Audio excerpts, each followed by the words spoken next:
Mount Zion Music.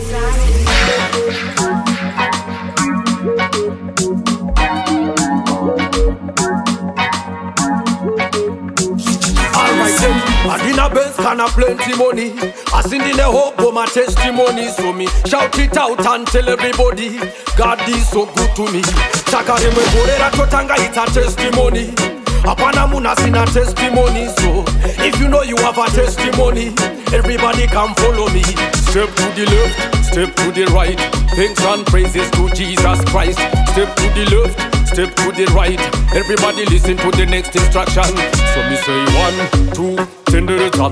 Uchisimunzaru woko uchitendereza. Anati 1, 2, tendereza. Ati chitenda warindova no tichengeteza. Saka Diani waita easy. Everybody say Diani waita easy. Alright then, Diwari wakanaka. We come again, Diwari wakanaka.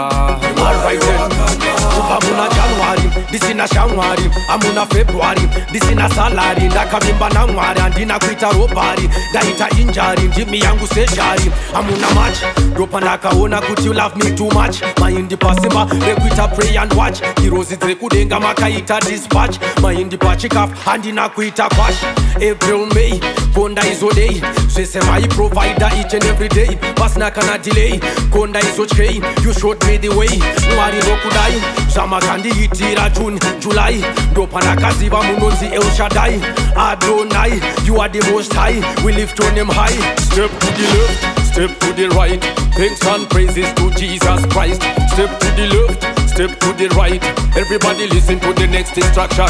So me say 1, 2, tendereza. Uchisimunzaru woko uchitendereza. Anati 1, 2, tendereza. Ati chitenda warindova no tichengeteza. Saka Diani waita easy. Everybody say Diani waita easy. Alright then, Diwari wakanaka. We come again, Diwari wakanaka. Alright then, August September, Jimmy wanda imbo temba. Nyangwe pasa imbo benda, you are my defender. Upenyu wangu kwa muri, ini nakasarenda. Oktoba, yaka zimuka corona. Taigara takapfeka mamaski kungezoba. Tichi sanitizer, asi takachengetwa na Jehova. November, December, tatotanga rimwe kalenda. Atingarekeze kutenda, anati kutenda. Atingarekeze kutenda, atingarekeze kutenda. Saka Diani waita easy.